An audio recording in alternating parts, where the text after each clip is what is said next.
I am Jess from Screen Moguls, and today's session is on Twitter. And with us, we have Ross McDonald from Twitter UK, and he will take you through some of the basics and how to use Twitter, etc., etc. Again, if you've got any questions, the chat box is up in the right-hand corner of your screen, and feel free to pop them in, and we'll make sure to grab those at the end.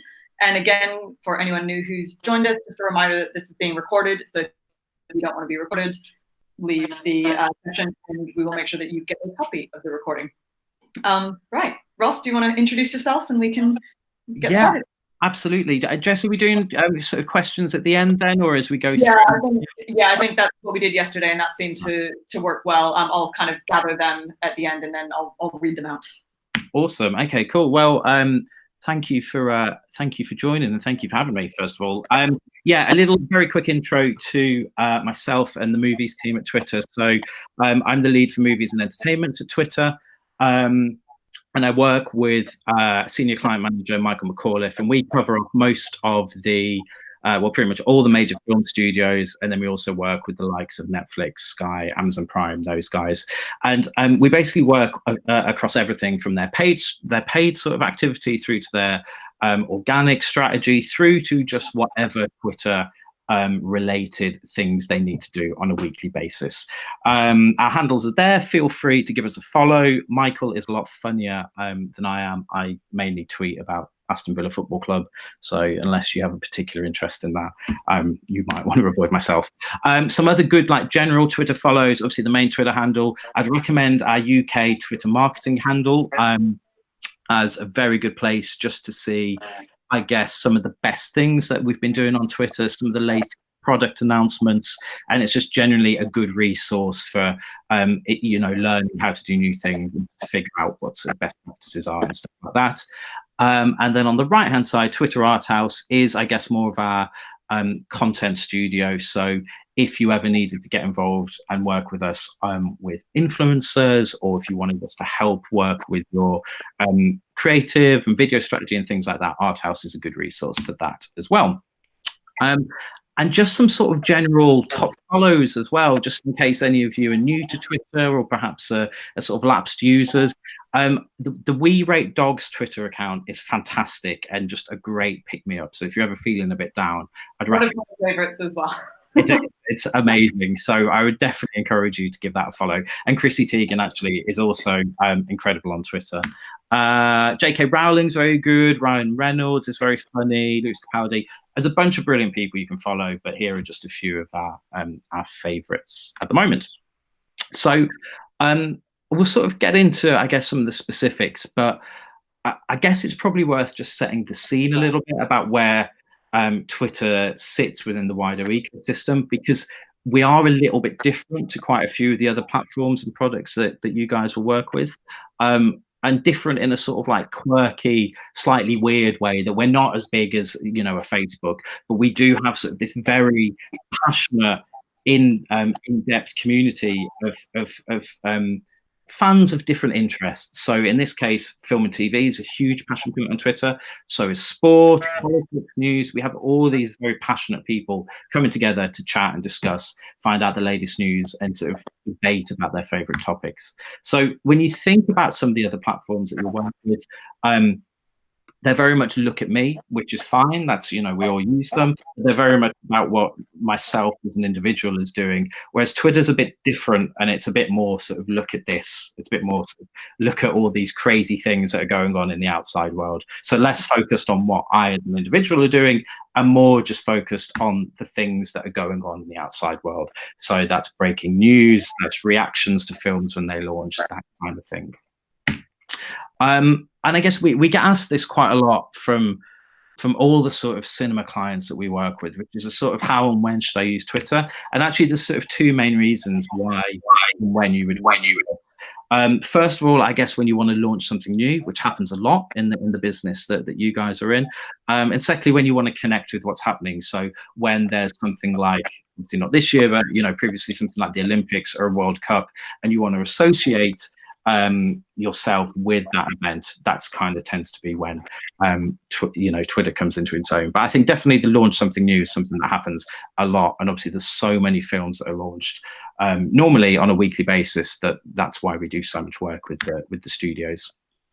And we talk a lot with sort of the studios, some of the cinema chains, about the concept of, if you launch and no one talks about it, like, what was the point? Did you really launch? And that can be launching a new film, or that can be launching new messaging, new special offers, new products, that kind of thing.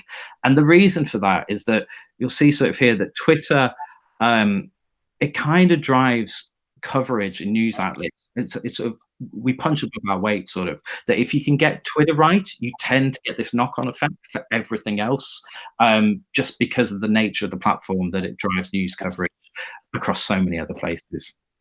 And to give you sort of an idea about, I guess, like the scale of conversation about film on Twitter, last year we saw about 35 million tweets in the UK about film, which is quite a lot.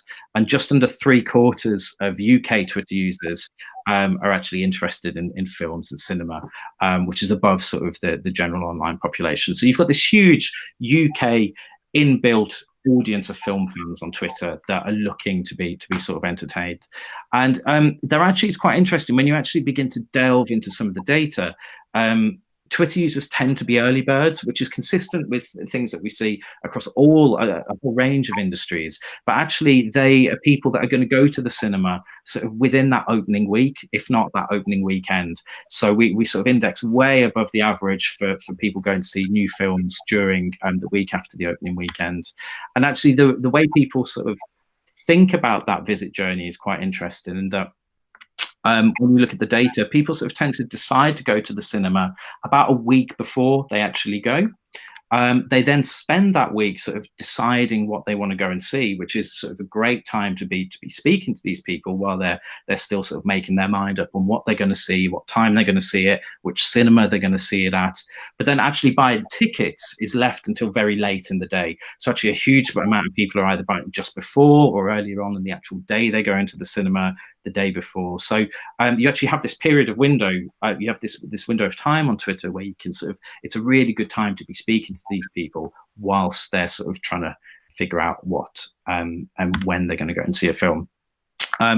And we have tons and tons and tons of information like this that I haven't put into this for the purpose of time. But if anyone's ever interested in more detailed stuff like this, please get in touch and we can help you out with this. But some of the key takeouts from all the research that we've been doing over the last 12 months or so is that sort of unsurprisingly, people turn to social media a lot as like their main source of movie discovery, and Twitter plays a huge part in that, both in discovering sort of the latest films that are out and the new sort of movie trailers that are breaking. And that when you think about the sort of content that people on Twitter like, it's obviously trailers are great, but actually Twitter is a very I guess what's the word, like, things like GIFs and memes and teasers and quirky, funny little things are also make up a huge part of this sort of film discovery. It's not just the main trailers that the studios are putting out. It's everyone's sort of funny GIF reactions and things like that. And sort of, obviously, when you get all these things right, if you're a film studio or a cinema chain, actually this leads to higher engagement about specific films and can drive ticket purchases. So we have tons of stuff on this. As I say, if this sort of stuff is of interest, please let us know. So we also get asked a lot by loads of brands, but in particular sort of entertainment brands, sort of this idea about the tone of voice to take on Twitter, and sort of especially in the sort of the current times that we live in, we've actually sort of updated this to sort of put together some ideas on how you should be communicating on Twitter during this sort of time of crisis. And one of the key things I think that's become very apparent is obviously this isn't really a marketing opportunity for brands and businesses to be capitalizing on. We're in this sort of new world at the moment, and it requires some quite sort of delicate navigation from everyone. And that actually Twitter as a platform is unique in many ways, and that it plays such an important role in crisis communications and things like that. And that means it can be this really strong, powerful tool for yourselves, and a really powerful tool to sort of communicate with your customers, with your employees, and sort of the wider film industry as well. So we've got a bunch of sort of tips that I hope are sort of useful. And And I think the first sort of thing to realize is to sort of just have an understanding of what your particular brand is and what role you play within people's lives, because actually that's probably changed at the moment versus where it was 12 months ago. And so you don't just want to be looking at other like cinema chains and seeing what they're doing and copying it. You need to sort of figure out what your individual role is within that and find opportunities where you can sort of lead by example and do the right thing. And we've sort of, there's a whole range of tweets that we've picked out, but you know, everything from sort of, it's a nice one from Slack that you'll see on the screen here, where just putting out like tips and resources and actually giving people things that are useful and that are beneficial to them during these sort of slightly strange times, through to like just announcements by, again, this one from Waitrose, where they're telling people exactly what they're doing to help their customers and sort of help the nation. And these sorts of communications can actually be really useful and really helpful for people. And at the moment, that's sort of what people are looking for, is they're looking for brands to sort of talk to them and explain how they're helping to sort of improve the situation that we're all in. So I guess you sort of need to evolve your tone, I guess, to sort of reflect the new context that we all sort of live in at the moment. And so key things, you know, be understanding of the situation. Empathy is important, but that doesn't mean that you can't still sort of use humor and things like that, because people also use Twitter as a bit of a distraction tool as well. So yes, people come to Twitter to find out the latest news about everything that's going on and see what the official guidelines and governments are saying. But they also come to be distracted, because if we were just thinking about that all the time, it would obviously drive us all mad. So, you know, it's a tricky one to get right, that tone of voice, but you actually have a bit of an advantage because Twitter is an open platform. You get it right by actually just listening to what your customers are saying. You know, you can see what people are saying on Twitter, listen to them, and then react in your sort of copy and the tone appropriately. So I think that's quite an important thing to keep in mind. And, you know, there's a range of different ways that you can do that, through from sort of Twitter's sort of almost like irreverent kind of just take care of each other, through to British Airways, again, sort of being just quite an honest example of this is what we're doing and this is how we're doing it. And here's how you as a customer can sort of take advantage, through to more playful examples of on the right-hand side of the Texas coronavirus prevention. So a bunch of do's and don'ts. I think that one of the most important things that we found is to make sure that the information you're putting out there is easily accessible and obviously is accurate, that people are scrolling through their Twitter feed and they just want to get the key bits of information as quickly as possible.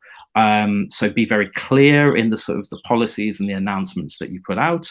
And also remember that Twitter is a customer service and support tool. So don't shy away from sort of interacting with your customers. I think sometimes, and we see this with some sort of the biggest brands that we work with, that people sometimes are a bit scared of engaging with either negative tweets or angry customers. And actually, you know, it's actually easier than you think to turn an unhappy customer into a happy one on Twitter. So, you know, speak to them, find out what people are upset about, and actually just through this communication, you can normally turn them around.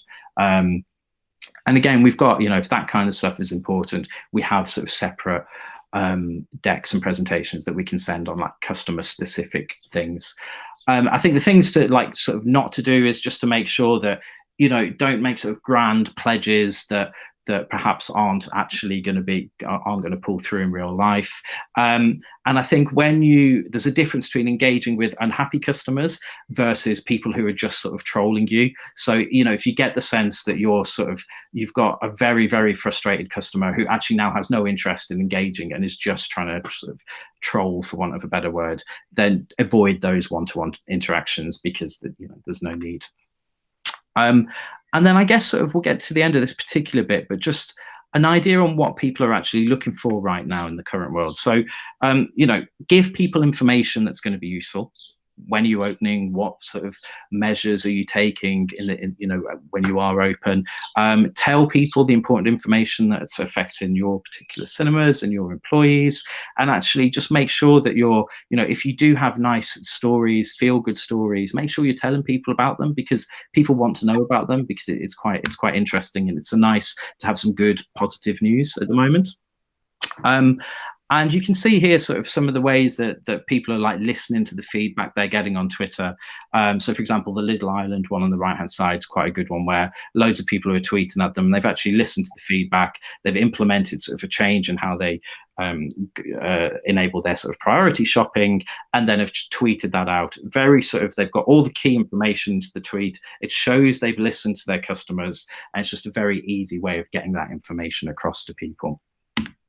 I'm just going to chime in here really quickly. Just off the back of that, I've, one of the things that's going to be really important when it comes time to reopen is communicating with your customers around, the health and safety measures you're taking, et cetera, et cetera. And I think Twitter is a really key part of that, because you can obviously talk about what you're doing, but you can also interact with your customers directly to get an idea of what would make them feel safer, because at the end of the day, they're only going to come back if they feel like they're in a safe environment.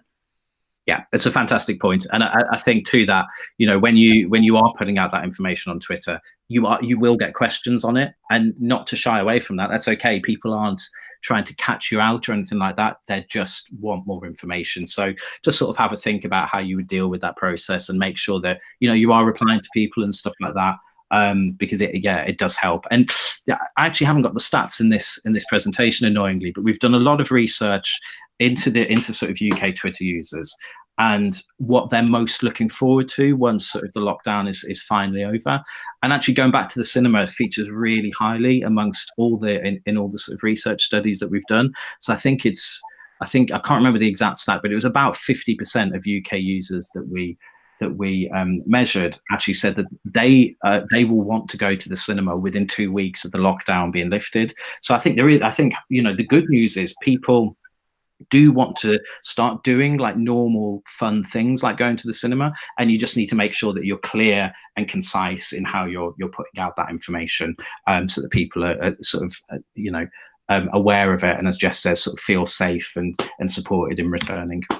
I think something else that I've found with Twitter is that it's it's a great way to get direct feedback from the customers, and perhaps a bit like with that little example, get an idea of what your customers want going forwards, if there's anything. So just a really quick example of the cinemas.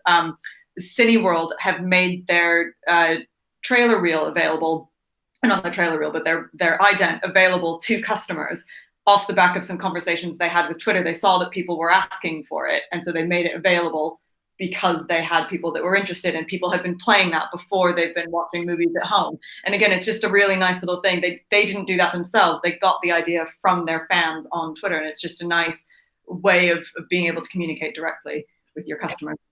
Absolutely. Yeah, no, it's a great example. And sort of, the flip side of that, I guess, is that people do sort of just want some levity and some distraction from everything that's going on as well. So, you can sort of get involved and just, if you think you've got some funny or amusing tweets or things that are going to be relevant to the film industry, people do still just want those like kind of distraction tweets as well. So don't be afraid of just getting involved in the conversation about new films and things like that, and big new announcements, because people sort of want that distraction as well. And that can actually go a long way to sort of, it ties in with your tone of voice, and actually to sort of just build in a bit of a community around your sort of individual cinemas and stuff like that. That who doesn't like cute dog tweets like the Channel 4 example? So things like that can work as well. It doesn't just all need to be clear, concise business all the time. And I think this is probably, hopefully, quite an important one, is this idea of community, and how you can look to sort of work with ourselves at Twitter and sort of build these communities around your cinemas, because film fans are very passionate. So actually, when people start returning, that's going to be a really positive, sort of momentous occasion, both for your businesses and for the people that are going there. So it's probably worth thinking about how you can foster these communities and sort of make it into a bit of a moment and a bit of a buzz. We've sort of touched upon this. This is, you can still get into the conversation around non-virus related stories as well. So big brands like Apple are still sort of continuing with the key touch points that they have always been looking to hit. So things like International Women's Day, they carried on sort of aligning their brand with these key events. So if there were certain things that you were planning on doing this year anyway, and you think it's right, then you can still get involved and sort of connect your cinemas with these events.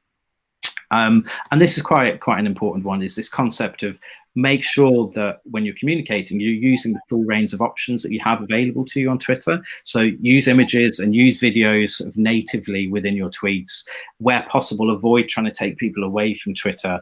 You know, I guess we've all seen those tweets where someone's just linked to either like an Instagram post or a YouTube video or something like that. And it's sort of fine, but really you can upload images directly onto Twitter. You can upload videos directly onto Twitter, and it's just easier for people to consume that content, especially when it's important announcements and things like that. So make use of the full range of tools that you have available to you on Twitter.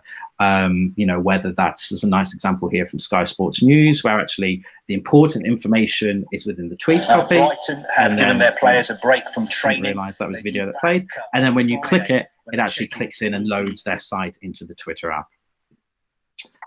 Through to threads, so you now have 280 characters for your tweets. If that isn't enough, you can actually just go in now and add in extra tweets that will all appear in one big thread.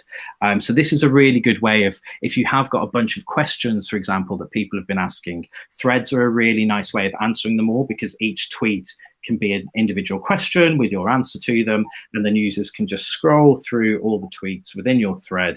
It's really easy to consume, and it's really easy for people to pick out the bits of information that are important to them. And then, so that's pretty much it actually for this section on tone of voice. I focused on that quite a lot just because it's something that we get asked a lot at the moment, and we get loads of questions on. So hopefully that helped. If there are any further questions on that, feel free to sort of ask at the end. And then one of the other things that we sort of wanted to touch upon was actually what information you get access to on within Twitter when it comes to both your organic activity and perhaps any paid activity that you do.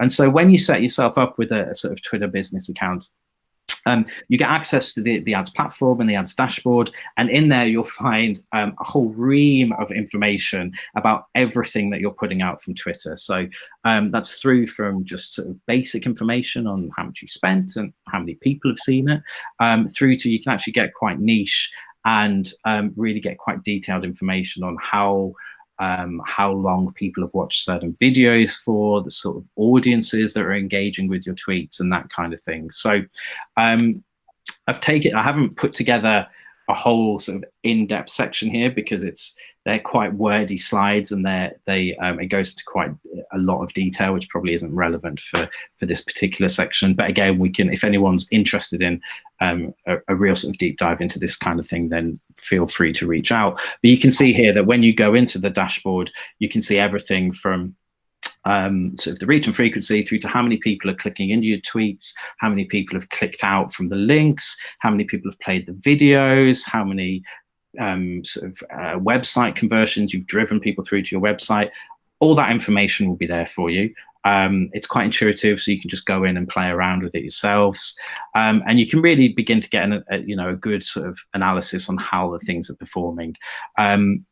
With some of quite a few of the studios themselves, we have actually implemented the Twitter pixel onto their landing pages. And what that means then is that they're able to get a bit more further information and actually begin to track sales and conversions and actually figure out how many people have actually bought cinema tickets off the back of the adverts that they've been running on Twitter. So that's a relatively simple thing to do. We actually just send a bit of code that then either yourselves or the studios or whoever implement onto their checkout page, and then that begins to pull in that data, and it will all feed into your dashboard, so you can begin to see that as well. And then you can get quite sort of, it gets quite interesting when you can begin to compare sort of different creatives and stuff like this. So you can run a range of different tweets with different videos or images or different copy, and you can begin to analyze which ones are performing best, which drove the most likes, retweets, which ones drove the most people through to your website, that kind of thing. It's all there within the ads dashboard. And to sort of give you an idea on, I guess, a couple of the paid products that are probably most suited to you guys, is this would be we have a format called the video website card, which isn't the most dynamic of names, but there you go. But this is perfect for sort of cinema chains and companies like yourself, because what this enables you to do is take a movie trailer and actually run a sort of a clickable video format that loads up your retail site into the app. So this on the right hand side is how it appears on Twitter when a user clicks into the tweet, and then when a user clicks on the actual trailer, the trailer carries on playing and moves to the top of the screen, but then actually now they're into your sort of website where they can go through and buy tickets, I think, hopefully. Yeah, so you can sort of see the full journey here from the Twitter timeline through to clicking the middle one where the trailer carries on playing, and then people can go through and choose which cinema they want to watch the film at what time, and they can actually buy the tickets within the format. So, you know, I think we tend to sort of work with the studios on both their paid and organic sort of activity. So it certainly isn't like a sales pitch or stuff. You don't have to make use of these formats and things like this. But if it's something that you're thinking about beginning to dip your toes into, then out of all the different things that we can offer on Twitter, I'd say this is probably your first one to try and sort of test and learn and see what results you get from it, just because it's such a great format for cinema chains. The other option we have is this concept of connecting with some of the key events that happen that I touched upon earlier. And so the other like paid for opportunity that we have for you is this opportunity of actually running pre-roll on Twitter against a whole range of publishers that we work with. So when you think about all the brands and all the media publications that are constantly tweeting out new videos and things like that onto Twitter, you can actually buy and run your pre-roll before content from the likes of Total Film, Empire Magazine, Radio Times, people like that. There's no sort of minimum spends or anything like that, so you're not, it doesn't cost too much. But actually what it means is that you could go into the ads platform on Twitter, select, say, entertainment and pop culture, and then that just means your video ad will run before all the brands that we work with that are bucketed up as entertainment and pop culture. And as I say, that's pretty much every major entertainment publication in the UK. So, you can see a bunch of examples on the screen here, but also includes Empire, Total Film, Radio Times, most of the newspapers, that kind of thing. So this is sort of another option for you. Just click through here. Okay, cool. So here's how it works. So if you're scrolling through your Twitter timeline, you see in this example, this is Sky Sports have tweeted out a video of a goal from the weekend. Before that content plays, you actually run your pre-roll before that content. So the user sees your advert, and then it goes into the actual content. So you can see on the right hand side exactly how it looks. That was an Apple example before the Premier League. So it's super simple. And you can actually get really quite targeted in who actually sees those pre-rolls. So you have the full range of Twitter targeting. So you can target any paid for adverts on Twitter by location, by demographic, by device.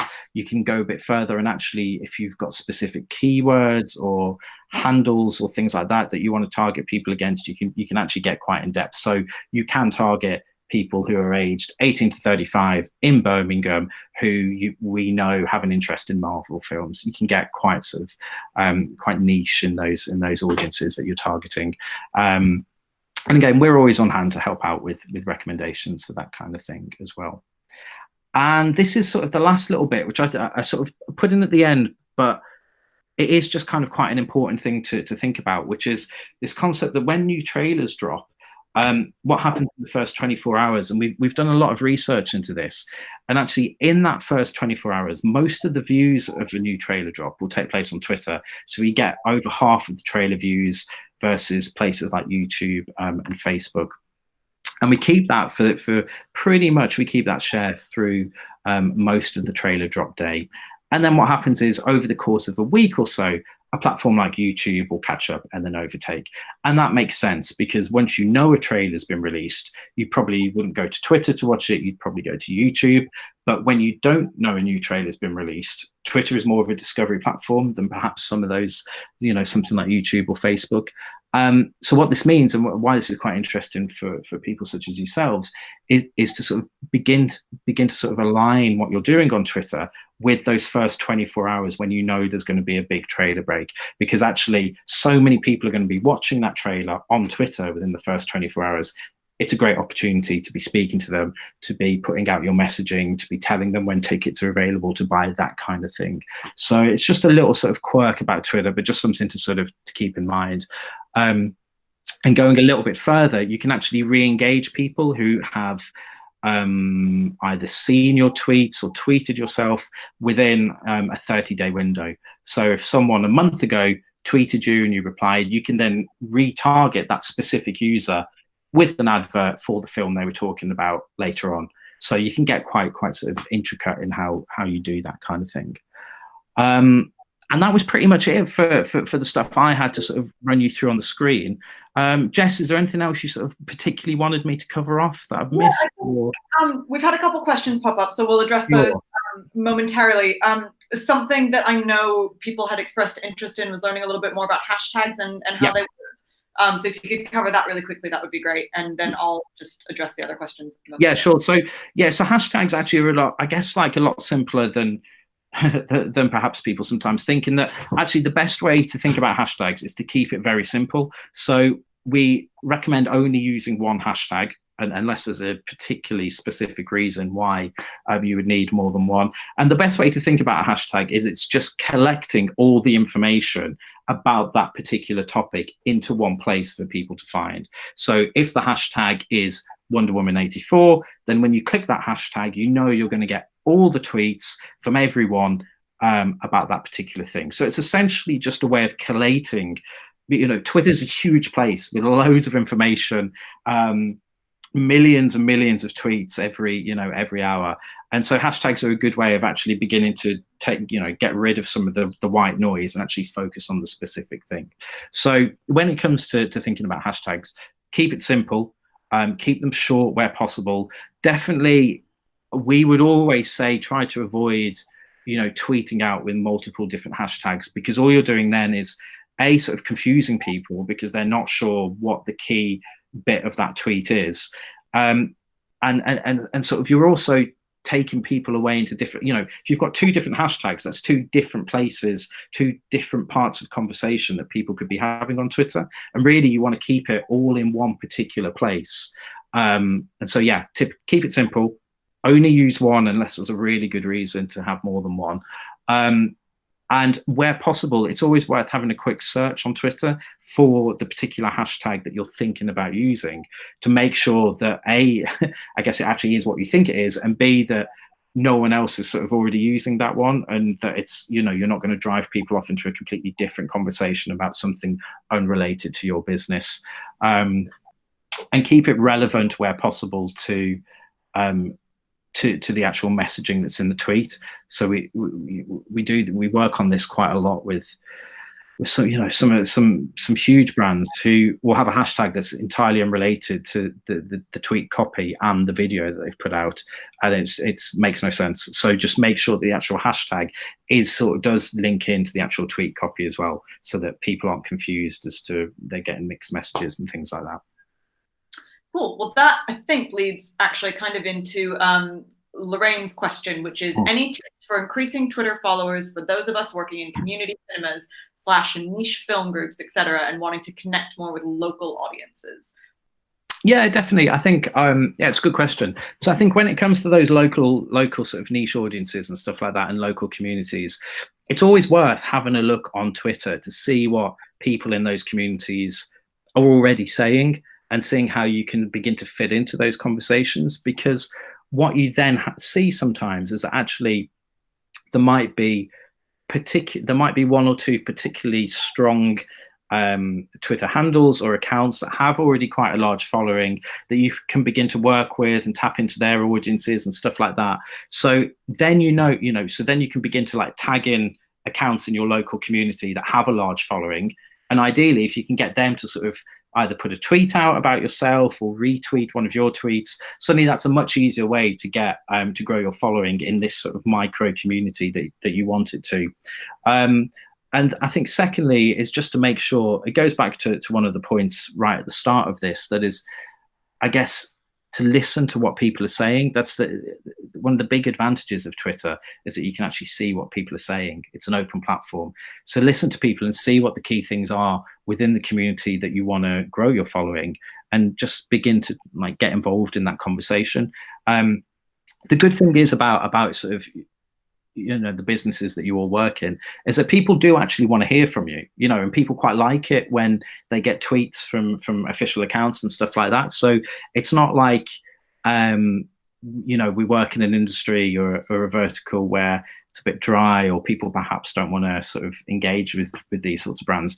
Cinemas and film, like, it's fun. People like talking about it. They like debating about it. So I think certainly just try and get involved in the conversation. And it's the easiest way. It's much easier to grow your following that way, as opposed to spending money, to be honest, on trying to attract new followers that way. And that way it feels a bit more authentic and a bit more legitimate than just sort of trying to buy extra followers. Great. Well, Lorraine, drop something else in if that doesn't answer your questions or you want us to elaborate on anything else. And Jeremy says, I have no idea whether I'm right or not, but it definitely felt like Twitter was hugely important in the success of Parasite. Did I imagine this? And if there was something to it, is there anything that helped it to stand out that studios might start using more? Yeah, great question. Yeah, I think the interesting thing about Parasite was that, yes, Twitter probably did play a relatively important role in that, because you have a lot of you have a lot of journalists and you have a lot of people in the industry who are quite influential, who are creating opinion about film very early, they create those opinions on Twitter because they'll tweet their reactions and things like that. So when you have a whole bunch of film journalists and people within the industry reacting to films in the way that they did, like Parasite, then you begin to get this bit of this snowball effect where organically, it's not like, to be honest, it's not like there was much money put behind Parasite from a sort of paid for ad spend. A lot of it was quite organic, and it was just people sort of talking about the film in such glowing terms that I guess it made the rest of us sort of quite interested. And you got all the reactions from the Oscar wins and stuff like that, and it drove this whole buzz around the film just by, I guess, the sorts of people that were talking about it. So I think the other interesting thing about Parasite is that it's a particularly hard one to market, because the trailers are, it's obviously foreign language film. It makes it a bit trickier for the trailer drops and things like that. And especially when you haven't got a big marketing budget to actually get the cut through in such a cluttered period of time as something like, the Oscars window and stuff like that is quite tough. So yeah, but again, I think it ties into sort of the previous point, where just get involved in the conversation can actually create a buzz about something, that suddenly you got all the reactions, you got a whole range of, and it was a whole range of different things on Twitter versus just standard sort of, this film is great, here's my mini review, through to quite long in-depth threads that really sort of analyzed the film in great detail, and picked up on things I would never even sort of think to have noticed. But you had sort of Twitter threads of 10, 20 different tweets, all sort of taking the film apart, analyzing what made it so great, picking out key images and key GIFs from the film. And so you had, it was really, you could get involved in the conversation about Parasite, whether you just wanted to make a quick sort of hot take of, yeah, this film's brilliant, 5 out of 5, or whether you wanted to go the opposite way and really begin to go down this rabbit hole of in-depth sort of cinematic analysis on just why the film was so great. I'm not sure if that necessarily answered the question, but it was an interesting one for Parasite, certainly. Cool. Well, are there any other questions? Are we all good? Oh, Jeremy says, no, it did. Thank you. Good. Thank you. Right. So thank you so much, Ross, for doing that. I think the key takeaways, I think, for Twitter is that it's a really good opportunity to just talk to people. It's all about the conversations with Twitter. And it's a great way to just reach your customers directly, whether it's while you're still shut and you want to communicate with them, or when you're preparing to reopen and you need to talk to them about the most important, things like health and safety. And I think Twitter is particularly well placed because it isn't closed off, as Ross was saying.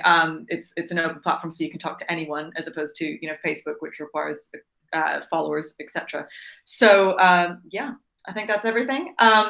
If you have any other questions, please feel free to get in touch. As with the session yesterday, we will be recapping this and the recording will be provided. So if you want to share it with anyone who couldn't make it, you will be able to, and that will be ready in the next couple of days. And we will be hosting that on the Celluloid Junkie website. And I think that's everything. Our next session is on Friday, and we will be looking at VOD platforms and how cinemas can set up VOD platforms themselves, which is a really hot topic at the minute. So we hope to see you there. Thanks, everyone. Thank you, everyone.